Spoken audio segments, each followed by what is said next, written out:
Looking back over my life to when I was a little girl, I can reflect on my upbringing and the influences in my life. However, I was born a military brat. I was born at the Martin Army Hospital in Fort Benning, Georgia. Reflecting is great because it gives me pleasure to reminisce the good times and the not so good times. Reflecting allows me to feel that there is a reason for everything and nothing that happens is a mistake. Reflecting helps to put life in perspective. Although we moved a lot during my childhood years, I was especially close to my grandmother. I think of my grandmother when I reflect. She comes to my mind so naturally and frequently, although she has been gone to live with the Lord now for 28 years. A lot of what I do today remind me of her strength and her character. My grandmother was a very dynamic woman. That lady has a strong constitution by herself, is what you would hear people say.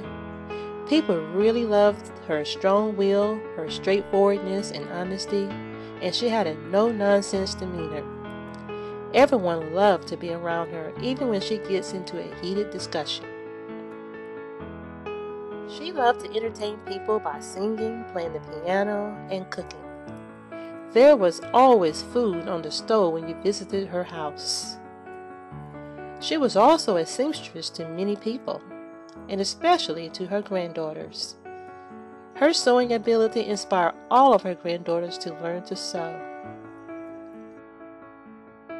As of today, I have been a seamstress now for 12 years.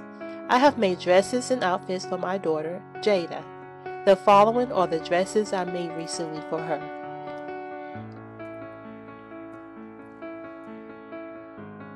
One day, as the family got together on a very cold winter day, the day of all days, our faith was tested. The way this day ended could have been a lot worse. Because our grandmother had just finished making all the dresses for her granddaughters, we wanted to try on the special homemade dresses to see the fit on an early morning. The dresses was a very long, pretty dress. Even though it was too cold to be changing clothes, I still was so excited. The fireplace was putting out very good heat and the flames were high because it was just refilled with more wood. My cousins were trying on their dresses too. As I started prancing around the house, showing off my new long dress, swinging side to side as I moved through the living room area, I did not realize the danger I was in. My father said in a matter-of-fact voice, "Amanda, you are too close to the fireplace. Back away from it a little." He was just being a very typical father who was paying close attention to his child. It was like having eyes in the back of his head. Because everyone else was talking and enjoying each other's company, and my cousins were running around through the house. So as soon as I moved away from the fireplace, my father rushed towards me, picked me up, and tossed me onto the bed. I did not know what was going on until I felt the patting of his hand on the back of my dress. All I could hear was my aunt screaming, "Get her hair! Get her hair!" My hair was very long back then. I felt her hand throwing my hair up over my chest, away from the back of my dress. Then the paramedics arrived to I was shaking like a leaf, lying on my stomach when I realized the tail of my long dress had engulfed in flames.